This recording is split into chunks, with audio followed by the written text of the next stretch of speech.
సంవత్సరాల తరబడి government job కోసం వేచి చూస్తున్నారా? కేవలం 8 నెలల్లో మీ కల నెరవేర్చుకోండి. వెంటనే కింది నంబర్స్‌కి కాల్ చేయండి. నేను విజయ్. ఆపరేషన్ సింధూర్ సక్సెస్ఫుల్‌గా మన ఇండియన్ ఆర్మీ దీన్ని పూర్తి చేసింది. అయితే రఫేల్ ఫైటర్ జెట్స్ ద్వారా అనుకున్న లక్ష్యాల్ని ఛేదించింది మన ఇండియన్ ఎయిర్ ఫోర్స్. అసలు ఈ అటాక్ ఎలా జరిగింది? ఆపరేషన్ సింధూర్ పేరుతో చేసినటువంటి ఈ అటాక్‌లో 9 స్థావరాలపై సరిగా గురి చూసి మరీ కొట్టారు మన ఇండియన్ ఆర్మీ సైనికులు, ఎయిర్ ఫోర్స్ సైనికులు. దీని గురించి మాట్లాడదాం. మనతో పాటు ఉన్నారు రిటైర్డ్ ఎయిర్ ఫోర్స్ అధికారి, అలాగే వింగ్ కమాండర్‌గా ఉన్నటువంటి శ్యామ్ ప్రసాద్ గారు. సార్, అసలు అటాక్ ఎలా జరిగింది?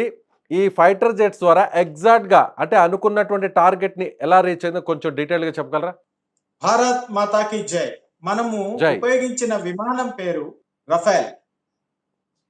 అందులో వాడిన మిజైల్స్ పేరు, మిజైల్స్ అంటే ఏంది, క్షిపణులు అంటే ఏంది, బుల్లెట్లు, కానీ కొంచెం పెద్ద రకం బుల్లెట్లు. వాటి పేర్లు హ్యామర్, స్పార్క్. వీటి ప్రత్యేకత ఏంటి? ఇవి ఏందయ్యా అంటే ఎంత దూరమైనా ప్రయాణించగలవు.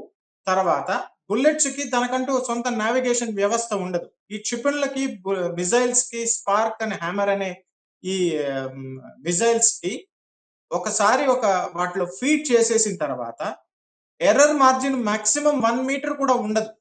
అవి దూరం ప్రయాణించి తాను ప్రయాణ నిర్దేశం లక్ష్యం చేరిన తర్వాత 2-3 సెకన్ల తర్వాత బ్లాస్ట్ అవుతుంది. అంటే కంప్లీట్ అనిహిలేషన్ అంటారు. పూర్తిగా సర్వనాశనం చేయడం.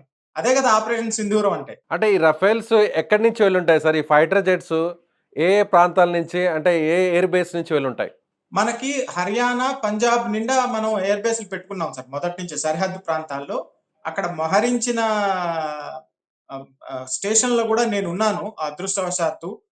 ప్లస్ ఆపరేషన్ కారణాల వల్ల వాటి పేర్లు చెప్పలేను. చాలా కొద్ది ప్రదేశంలో ఉన్నాయి. చాలా తక్కువ డిస్టెన్స్‌లో ఉన్నాయి. ఈ ఆపరేషన్‌కి ముందుగానే 1:28 నిమిషాలకి ఇండియన్ ఆర్మీ చెప్పేసింది. 1:44 బయలుదేరాయి. 1:44 ప్రత్యేకత ఒకటుంది. ఆ టైంలో అవేర్‌నెస్, సెన్సర్స్ పనిచేయడం లేదా మ్యాన్ పవర్ మత్తులో ఉంటుంది. నిద్ర మత్తు. దాన్ని మనం అంటాం కదా జనరల్‌గా బ్రహ్మ ముహూర్తానికి ముందు తర్వాత. ఆ టైం చూస్ చేసుకోవడం కూడా మిలిటరీలీ చాలా కీలకమైన నిర్ణయం ఇది. ఆషామాషీ వ్యవహారం కాదు. అంటే ఎలా చెప్పాలి సార్? అంటే చాలా కీలకమైన నిర్ణయం అని ఎలా అంటారు? దీని గురించి డీటెయిల్‌గా చెప్పగలరా? అంటే మామూలుగా సాధారణ డీటెయిల్‌గా పౌరులకు కూడా అర్థమయ్యే విధంగా.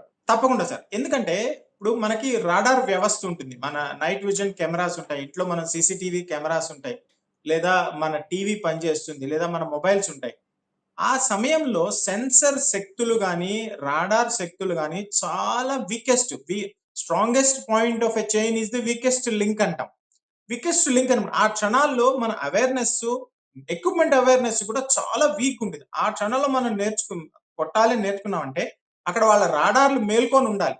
రాడార్‌లు ఆన్‌లో ఉండాలి. వాళ్ళ కరెంట్ ఉండాలక్కడ.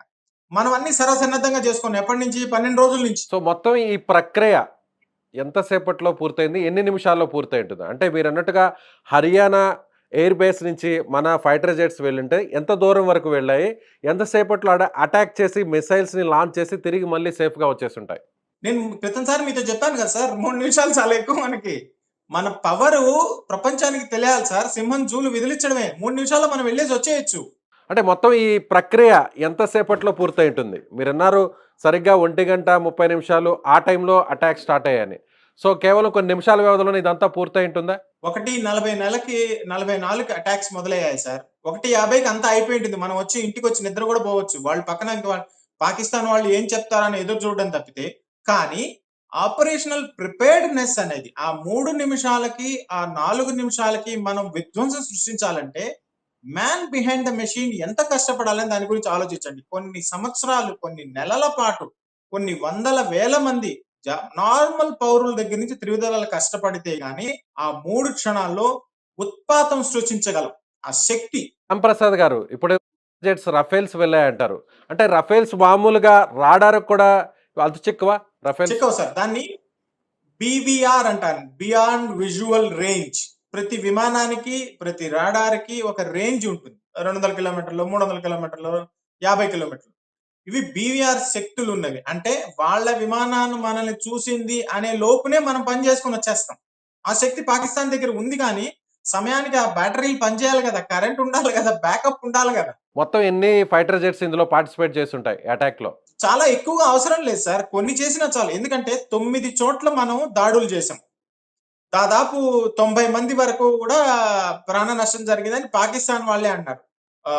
బహావల్పూర్, మురిక్కా, పిఓకేలో, తర్వాత పాకిస్తాన్ భూభాగంలో చాలా దూరం చొచ్చుకుపోయి 1971 తర్వాత మనం అక్కడికి వెళ్ళలేదు.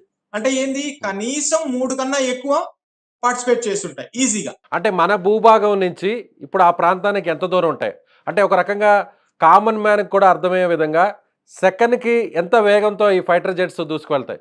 సార్ సెకన్‌కి 300 కిలోమీటర్లు దాటేస్తాయి సార్. మనం పాకిస్తాన్ భూభాగంలోకి వెళ్లి తిరిగొచ్చాం. ఆశ్చర్యకరమైన వావ్! విషయం ఏంటంటే, పాకిస్తాన్ భూభాగంలోకి వెళ్లి అంతర్జాతీయ బోర్డర్, ఇప్పుడు ఒకటేంది లైన్ ఆఫ్ యాక్చువల్ కంట్రోల్, ఇంకోటేంది లైన్ ఆఫ్ కంట్రోల్. ఈ 2 దాటి కూడా మనం పోయి వచ్చామంటే వాళ్ళ భూభాగంలో మన విమానం కనీసం 1, 2 నిమిషాలు ఉండి ఉంటుంది డెఫినెట్‌గా. కానీ వాళ్ళకంత శక్తి సామర్థ్యాలు లేవు. తిప్పికొట్టే సామర్థ్యాలు లేవు. ఈ లోపల మనం మిసైల్స్ వదిలేసాం. అవి పోయి అటాక్ చేసాయి. ఆ మిసైల్స్ వదిలేయంగానే విమానం వెనక్కి తిరిగేయచ్చు. దాన్ని టర్న్ అరౌండ్ అంటారు. వెనక్కొచ్చేసాయి. కాబట్టి ఈ 9 ప్రాంతాల్లో అటాక్ జరగడం నాకు తెలిసి 3 నిమిషాల నుంచి 9 లోపల జరిగిపోయి ఉంటుంది. ఈ లోపల రియాక్ట్ అయ్యే శక్తి సామర్థ్యాలు పాకిస్తాన్ దగ్గర లేవు అని మొన్న బాలాకోట్‌లో ప్రూవ్ అయింది. ఇప్పుడు ప్రూవ్ అవుతుంది. అంటే ఒక నావిగేషన్ సిస్టమ్ ద్వారానే ఈ మిసైల్స్ అన్నీ కూడా ఒక దాడిలో పాల్గొన్నాయనుకోవచ్చా? అంటే ఈ మిసైల్స్‌ని అలా లాంచ్ చేశారనుకోవచ్చా? ప్రయోగించారనుకోవచ్చా? నేను ఇందాక చెప్పాను కదా! బుల్లెట్‌కి తన స్వయం నావిగేషన్ శక్తి ఉండదు. ఇదేంది పెద్ద సైజ్ బుల్లెట్. కానీ దీనికంటూ తనకు ఒక సొంత బుర్ర ఉంటుంది. దాంట్లో కంప్యూటరైజ్ చేసేసి డేటా ఫీడ్ చేసేస్తారు. ఒక్కసారి దాన్ని రిలీజ్ చేసిన తర్వాత అది మధ్యలో గాలిలో ఏదైనా మబ్బులు అడ్డంకి వచ్చినా, లేకపోతే ఇంకేదైనా అడ్డంకి వచ్చినా గాని నేరుగా దూసుకుంటూ పోయి తనకిచ్చిన లక్ష్యం మీద పడిన తర్వాత నేను నీట్‌గా పడ్డాను అన్న తర్వాత తన పేలోడ్‌ని బ్లాస్ట్ చేస్తుంది. ఈ శక్తి సామర్థ్యాలు హ్యామర్ అనే మిసైల్స్‌కున్నాయి. స్పార్క్స్ అనే మిసైల్స్‌కున్నాయి. ఈ మిసైల్ పేలితే, ఈ హ్యామరాన్ గాని, స్పార్క్ మిసైల్ గాని పేలితే ఎంత పరిధి వరకు దీని ఎఫెక్ట్ ఉండొచ్చు? మినిమమ్ 50 మీటర్ల వరకు సర్వనాశనం అయిపోతుంది సార్. అక్కడ ఇంక 10 ఏళ్ల వరకు ఏమీ చేయలేం. అంటే ఆ 50 చిన్న మీటర్ల వరకు మైన్యూట్ ఉన్నటువంటి భూభాగంలో ఎలాంటి కట్టడాలున్నా కూడా అవన్నీ కూడా పూర్తిగా కూలిపోతాయి. పూర్తిగా కూలిపోతే దాంట్లో ఉన్న చిన్న చిన్న ఉంటాయి గదా! చిన్న చిన్న ముక్కలుంటాయి గదా! దాన్నేమంటారు? హ్మ్. తునకలు. ఆ తునకలు దూరుకుపోతాయి. ఆ మనుషులకి ఇంక బతికే ఛాన్స్ లేదు. ఇప్పుడు మనకొస్తున్న ప్రతి నిమిషానికి అన్ని ఛానెల్స్ పెద్దగా అరుచుకుంటూ చేస్తున్నారు. మీలాగా ప్రశాంతంగా ఇంటర్వ్యూలో విషయాలు అడగటం లేదు గదా! వాళ్ళందరూ ఓ అని గొడవలు చేస్తున్నారు. దాంట్లో తెలియాల్సిన విషయం ఏమిటంటే, వాళ్ళ ప్రాణ నష్టం పెరుగుతూనే పోతూ ఉంది. సార్ మీ ఎక్స్‌పీరియన్స్‌లో చెప్పండి. అంటే కేవలం ఈ ఆపరేషన్‌తోనే క్లోజ్ చేస్తామా? ఈ ఆపరేషన్ సింధూర్ అనే దాన్ని ఇంకా కూడా ముందుకు వెళ్ళే అవకాశం ఉందా? ఒకవేళ పాకిస్తాన్ ఏ విధంగా రియాక్ట్ అవుతుందో అప్పుడు మన ఆర్మీ కూడా దానికి తగ్గట్టుగా ప్రతీకార చర్య ఉంటుందనుకోవచ్చా?